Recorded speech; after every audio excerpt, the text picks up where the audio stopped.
Okay. Hello, everybody. My name is Michelle, and welcome to the first ever episode of Spilling the Tea Leaves. With me, I have my beautiful friend and the second host of this wonderful podcast, Rachel. Gang, welcome. Yay. Well, like I said, my name is Michelle. I am the owner of Remember Love.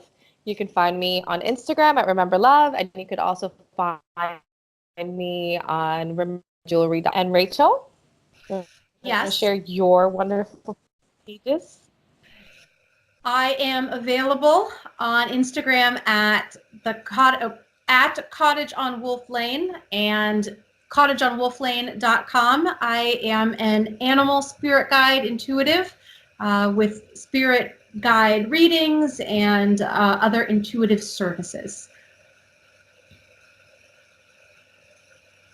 She's amazing. Yeah, I should mention that I'm also a crystal Reiki master before I forget. I work closely with crystals. I make crystal jewelry aimed at spiritual and emotional overall well-being.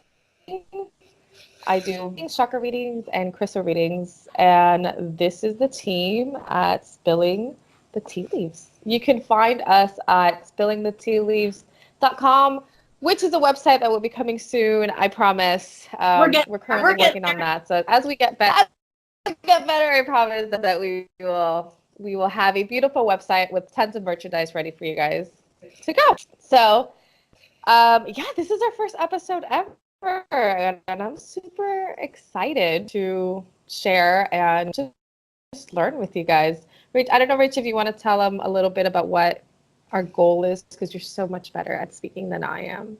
I don't know about that. I think Michelle and I Yeah, want follow. to I think Michelle and I wanted to come together and have some discussions around spiritual empowerment.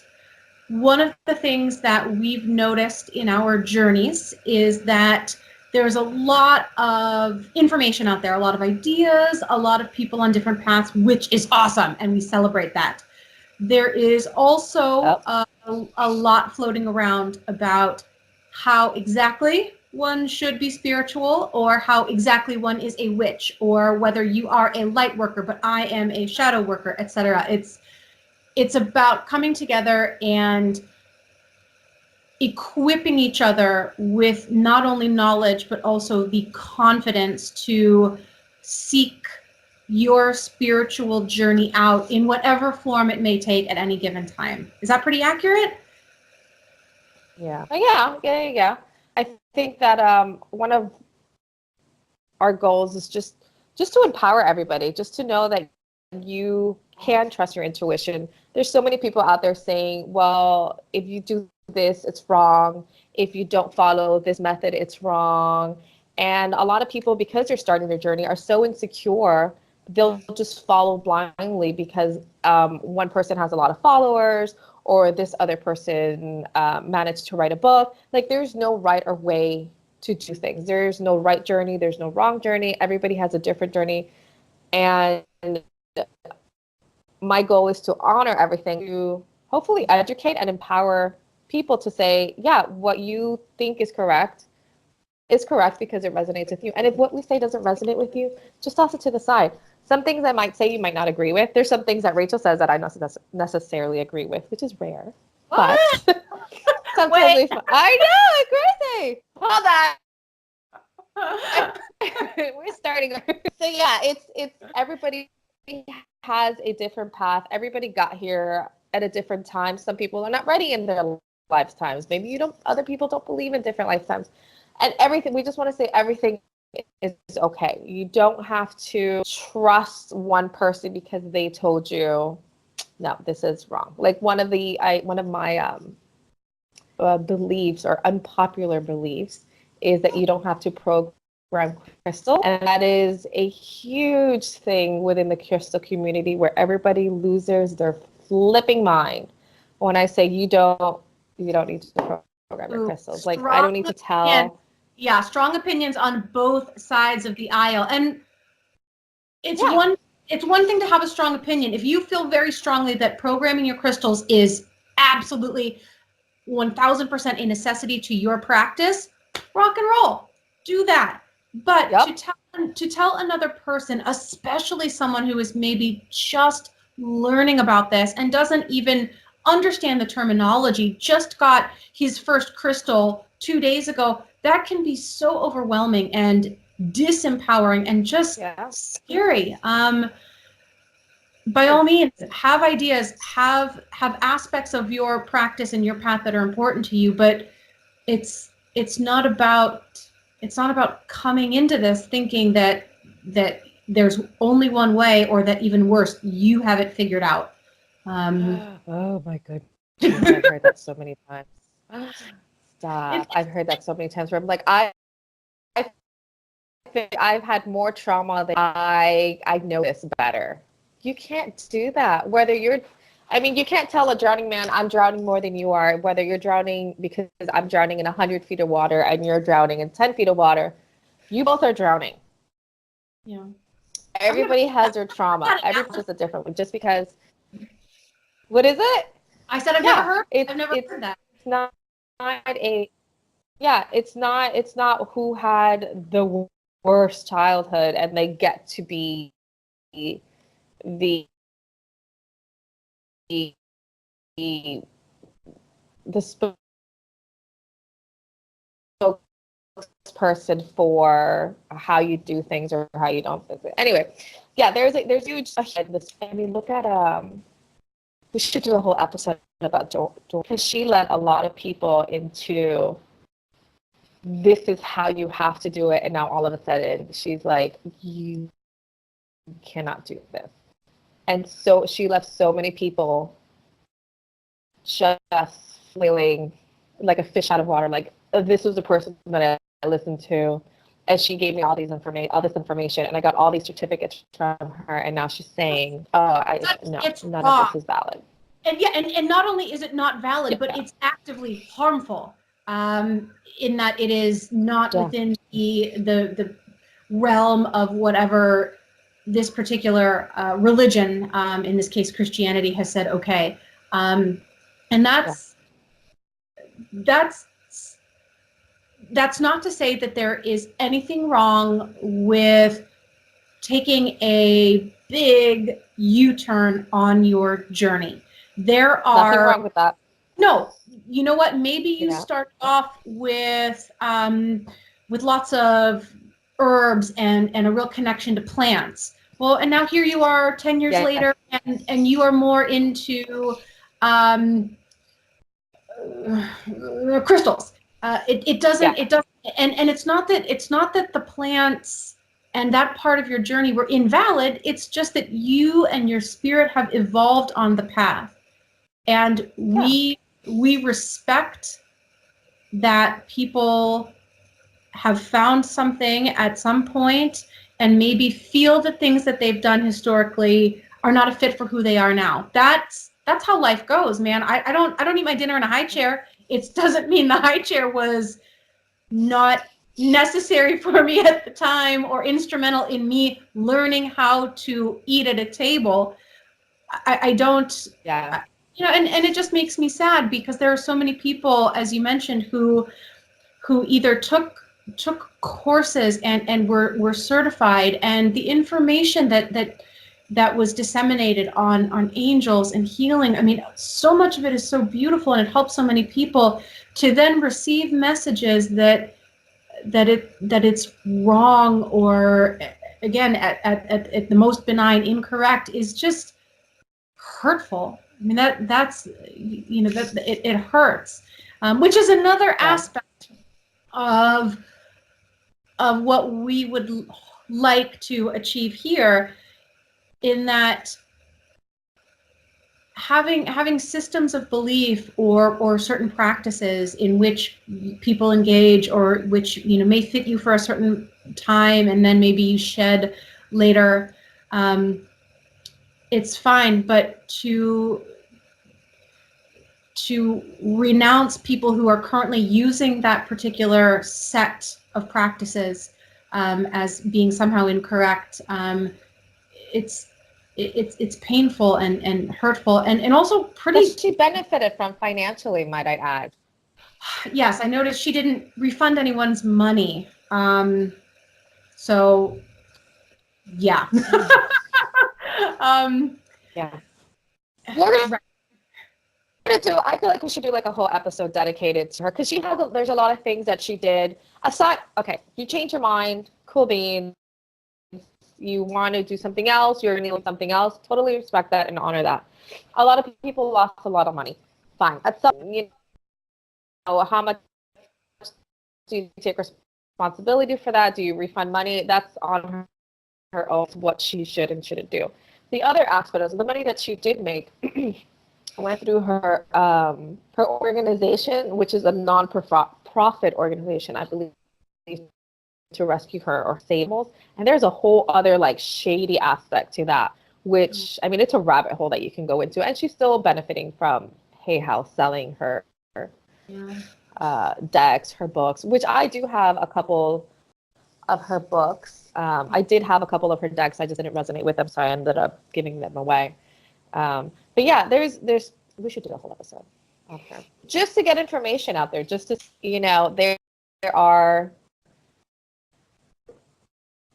It doesn't matter how big you are. There are people out there who, unfortunately, may lead you into a place of insecurity. Is that the right word? A place of not trusting yourself or your. I always go back to not trusting your intuition. Yes, I had a conversation with another intuitive witch yesterday. She was speaking about a client of hers that that she's been working with, and my friend the witch was talking about how this woman absolutely has the power within her. We all do. That's the awesome thing. We all totally do. To do her work, to heal, to set protective boundaries for herself, whatever it is. But this woman, the client, just for a variety of reasons and in her current life path and her current incarnation just doesn't have that intuitive spiritual empowerment. And that's woohoo, full circle. So that's going back to our introduction to the introduction 5 minutes ago. Making sure we made it. Yay! Making sure that people are aware. They might not be ready, and that's what is so fun about this path is getting to be able to dip your toe in and be guided by other awesome people, and then you get to do the same for others, and we're helping each other learn and flow and get to different places physically and spiritually, but also to make it just known, just have a knowing that emanates from this broadcast that all of the spiritual attunement available is for all of us all the time. And yes, to Michelle's point, it's sad to see people who have become very in tune, very woke, for using the vernacular of the day, people who are super woke, and that's awesome, using their abilities and their reach to feed into people's spiritual insecurities. And that's another thing that we want to look at in this podcast is to kind of share information with the knowledge that we're all in different places from a knowledge level, a spiritual path level, a however many lifetimes you've incarnated in level, but all of this is here for all of us. And the open sharing, not to say that we don't make money. I mean, light workers got to eat. There's a mutual, like, yes, as much as we pay a basketball player millions of dollars to entertain us, there are people who are trying to provide a little light maybe, or a little bit of hope. And this all person also has to eat and feed their family and live in the Muggle world. Like, we are based in reality. We are from this planet. And unfortunately, this planet works on currency, and we have to be able to live as well. We're not the monks, not even. I feel like they're good. Yeah, we need to eat, guys. Come on, I'm hungry. I need my Starbucks fix every day, which I should probably cut back on. It's just another energetic exchange. If someone is helping you get to another place, then it's good karma, if nothing else, to reciprocate with an even exchange. And one way that is set up for those of us who are currently here on this earthly Muggle plane in 2019 is to pay Lord. yo money and right? I spit out my coffee. Sorry. I waited till you were gonna take a big Thank you. A big gulp. Thank you. It's I mean, at some point, speaking of financial abundance, we will have our page set up, and if you want to contribute to the Spilling the Tea Leaves podcast, that would be available, and we'll greatly appreciate it because it will help us invest in better equipment. As you can tell, this is our first podcast, and as we progress, we will hopefully get better. Audio would get better, the visual will get better. We're going to get better with you guys, and that is our hope. We're hoping that everybody is benefiting from what Rachel and I are trying to accomplish. And by the way, we're both moms. Like, we have regular lives, have responsibilities that are outside the scope of, we're like what I'm not a Muggle person. We have Muggle responsibilities. Yeah. It's true, and I that too, because of where I am in my current incarnate journey with the 2 kids and the cats and then I mean, the house, the car, blah blah blah. Like, this is life, and the spiritual aspects. Well, even if I wanted them to be separate, okay, well, great, then I would never get to it because, like, things need doing, and noses need wiping, and groceries need buying. So there's even if I were of the belief that I need to go into a hermetic little cocoon and only meditate in that particular state for X number of hours or something per day, that's bonkers. Life is happening. That's not to say that occasionally one doesn't need some solitude or some time, and certainly, right. I mean, however, we're entitled to that. Yeah. Yes, absolutely. But getting into the idea and the practice that life is happening, and spirituality and energy, and it's all one piece together. Yes, there are certain aspects, and it can be split and it can be looked at compartmentally, but that's just not how life is lived. No, it's not, and it's good. It's a good thing and a bad thing. Yes, we wish we could just all run away to the mountains somewhere and reach nirvana, and then end of story. Like, we're golden. But we got to go to school. Our kids have to go to school. I have a pile of laundry sitting on top of my bed right now.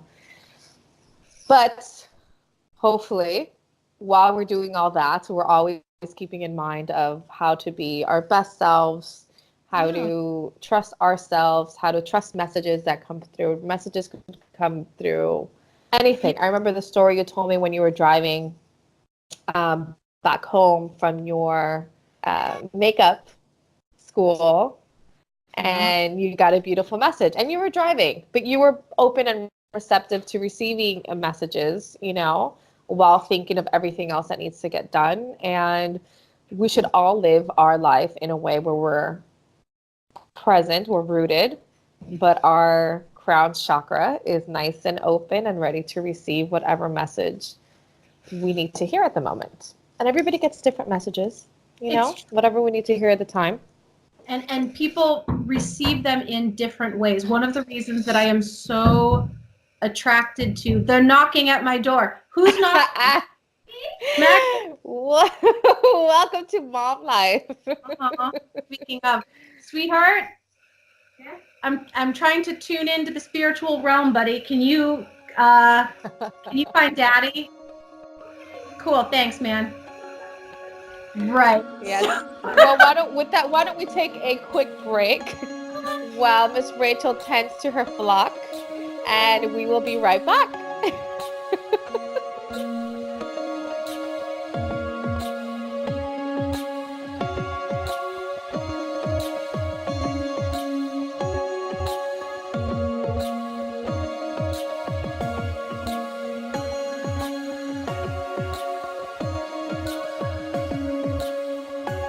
Hi, welcome back. I have attended to my flock.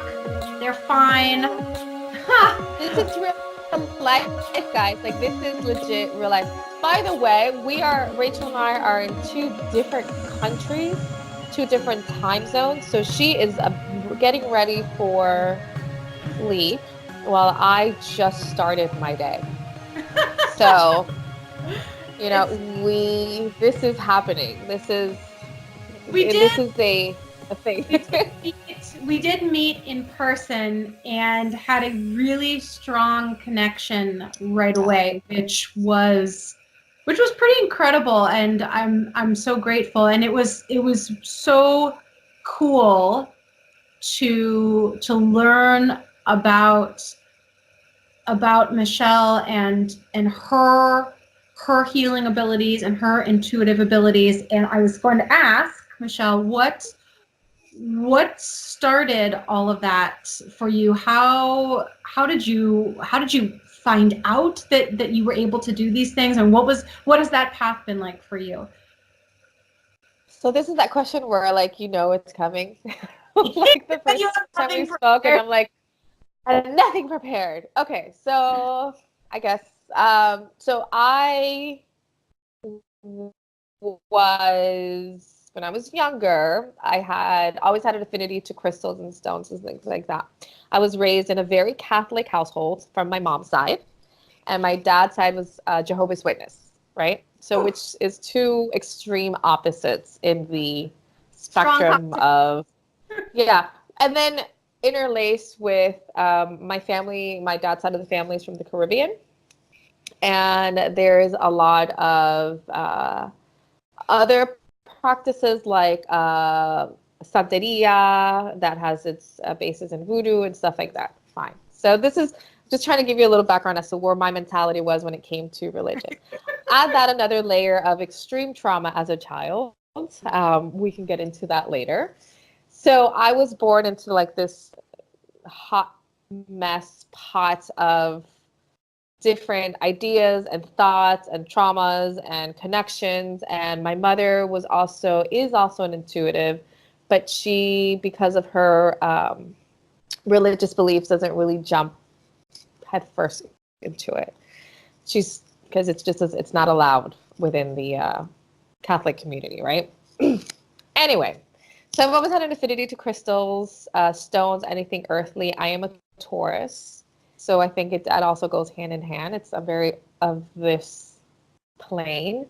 You're it's Taurus. You're Taurus rising as well, right? Like you got a lot. I have a lot of. So I have a Taurus sun, Taurus moon, Got it.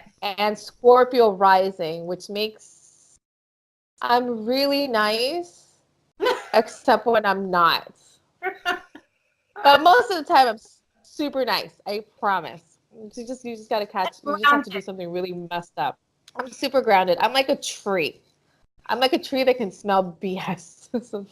Like a tree that knows when you're lying. Like I can see when you're lying, and I won't call you on it. I'll just watch you, and then I'll comment to somebody else like, "You saw her lie? She lied. That lie. It was BS." Anyway, so I had always had a love for crystals. I started my business when I was living in Prague in 2010. I started making jewelry, and then somehow I'm like, oh, why can't I just marry it with my love of gemstones? Well, that kind of opened up a lot of not only possibilities, but a lot of connections for me.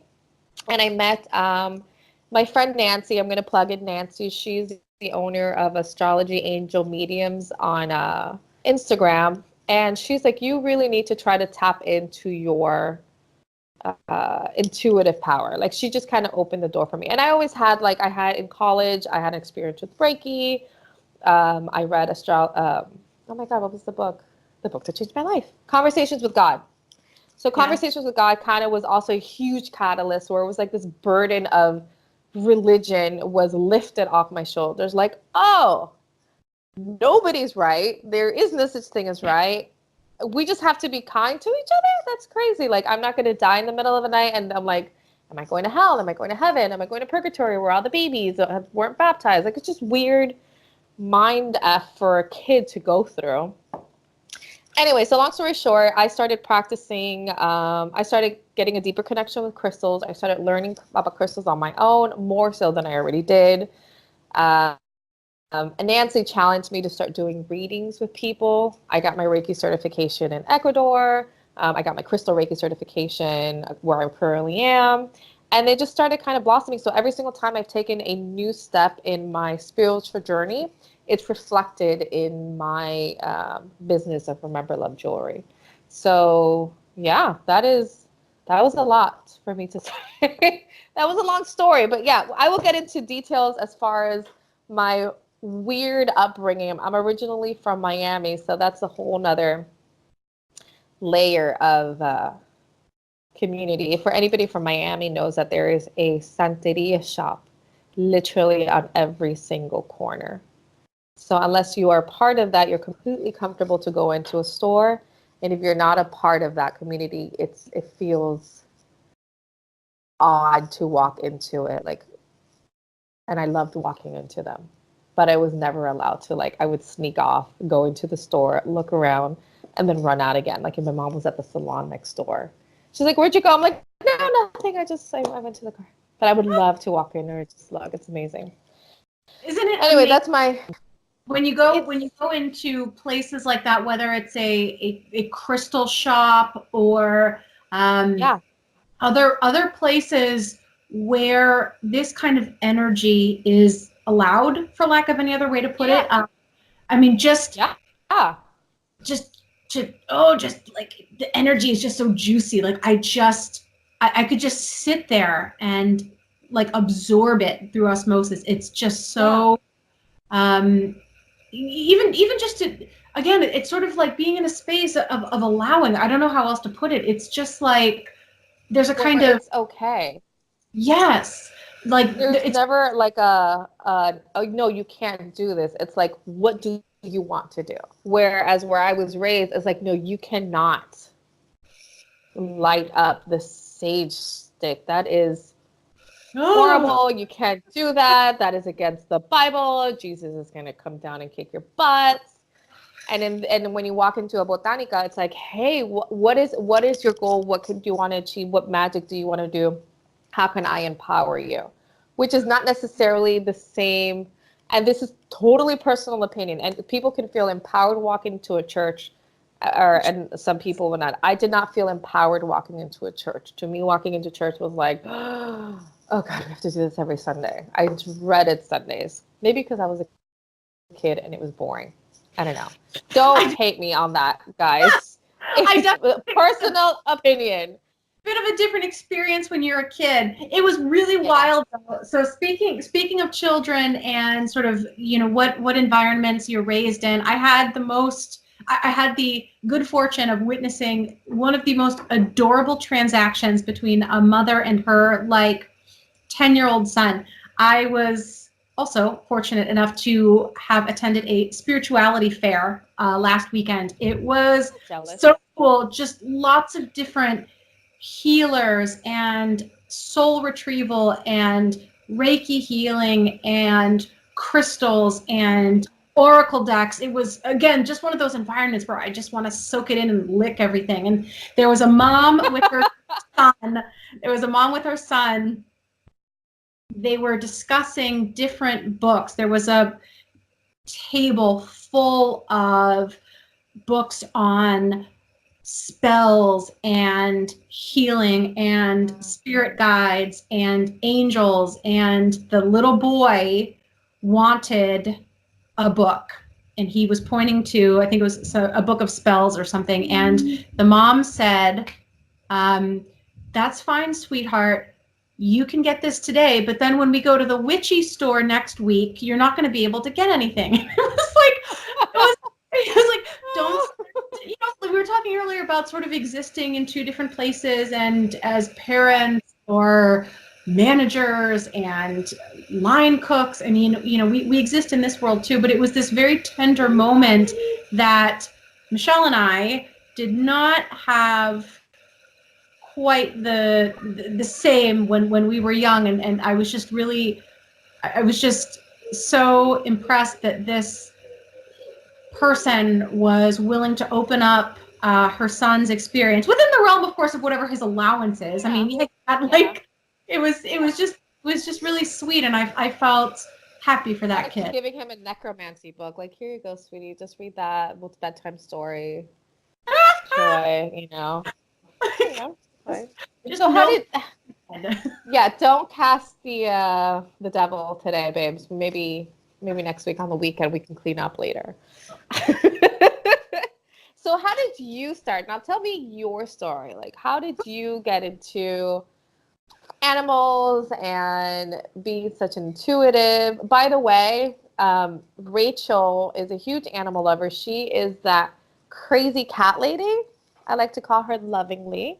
Because she does, when I met her, she would foster rescue cats, and she was that person that would walk with.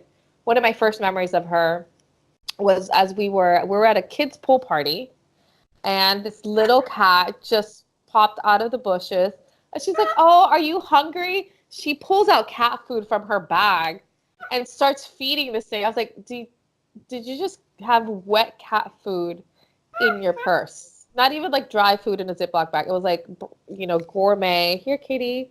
And she's petting him and loving him.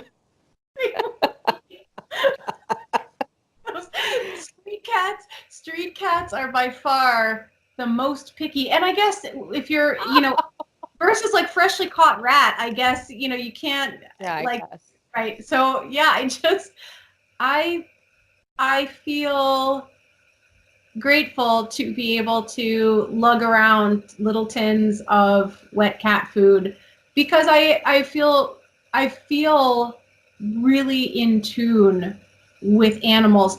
There's a lot going on with people. For instance, let's say you're in the subway and you're walking and someone is coming the opposite direction, and you do that kind of like game of chicken. See, animals, chicken, right? So you do the game of chicken where it's like, who's going to get out of the way? And he's kind of setting you up, and you're, and there are a lot of layers there, right? And like, and then you're sizing each other up, and you're, he's looking at what bag you're carrying. Anyway, just a lot, right? Yeah. It's very layered.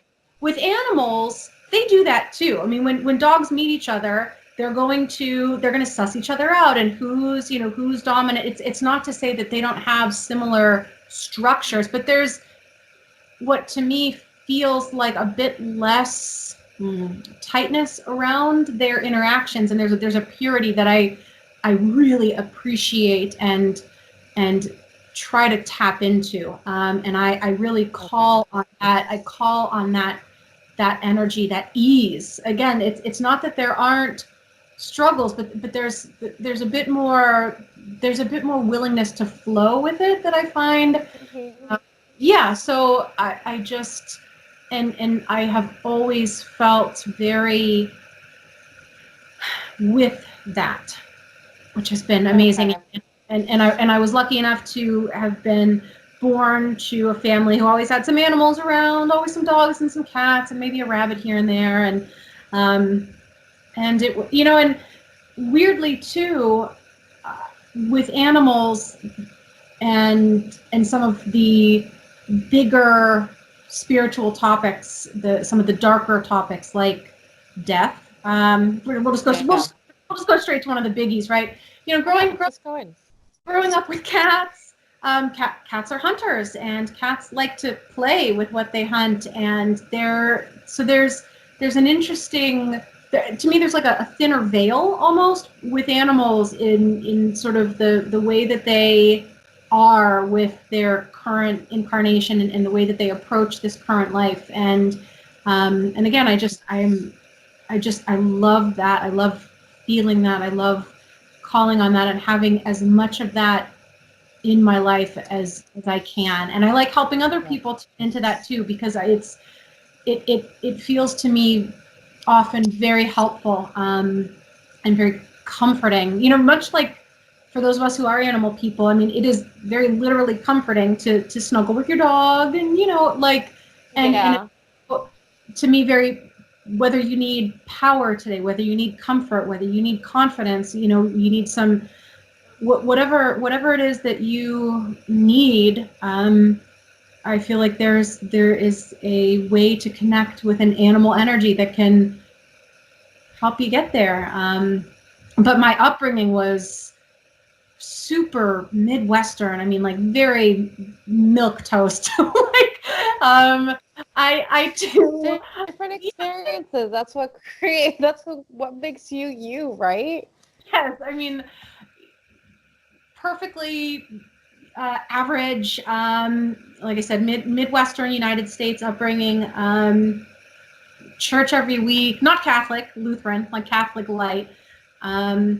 You know, but by 16, I had under my bed a deck of tarot cards and a box of spice that I had selected from the family pantry, you know, so I could cast my spells. I mean, it's like, you know, and it's like my parents were told, and if you ask my parents now, the ghosts, because they're still in the same house, like my parents had a ghost, so it was funny. Like being a witch wasn't okay. Like that's, you know, like Michelle referenced earlier, there are certain things that are not okay.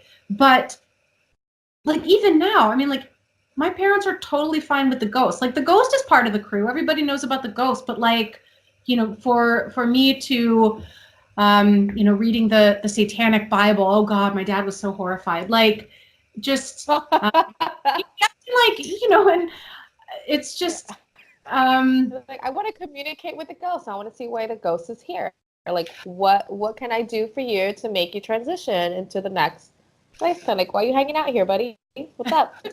Yeah, you know, just to for lack of any other way to put it, like, lighten up, man. Like this is, it can be such a fun, playful path, and that's what's so funny to me about a lot of this is it can be really lovely and light, and a lot of it is just downright funny, man. Like yes, Mercury retrograde's a blast. You can't help but laugh afterwards, right? You're like, you know what? It's fine. Whatever lesson I need to learn today, just give it to me. It'll be over in 2 weeks, and I can continue with the regularly scheduled programming. Ooh, yeah. We'll definitely get into astrology too, because that it absolutely matters. I'm not saying that every Capricorn behaves the same way as every Capricorn. That's very reductionist and incorrect, just plain old incorrect. Yeah. Yes. However, life is cyclical. The seasons, birth, middle age, death, the moon. I mean, there are celestial bodies that do the same thing year in, year out, whatever their year happens to be, and we have an opportunity to really tune into that, if that's something, again, that fits us on our path right now. And you can really learn a lot about what's going on. I mean, some planets move so much more slowly, and they just transition much less quickly, and these energies kind of hang around, and it matters. I mean, it really can impact.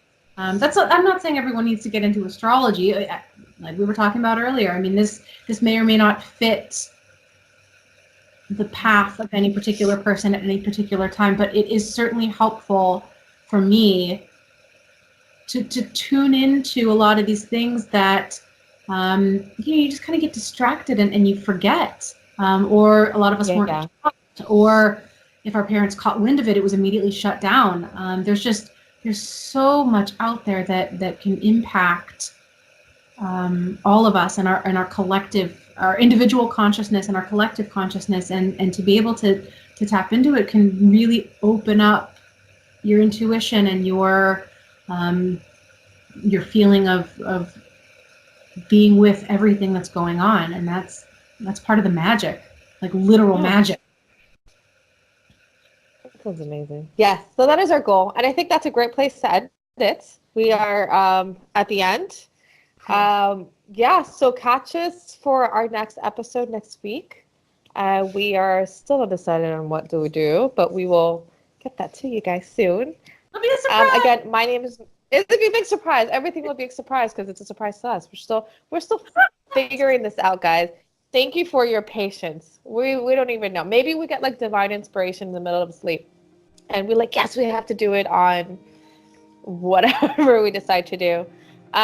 So yeah, my name again is Michelle. You can find me on Instagram at RememberLove, or you can find me online at rememberlovejewelry.com. Rachel?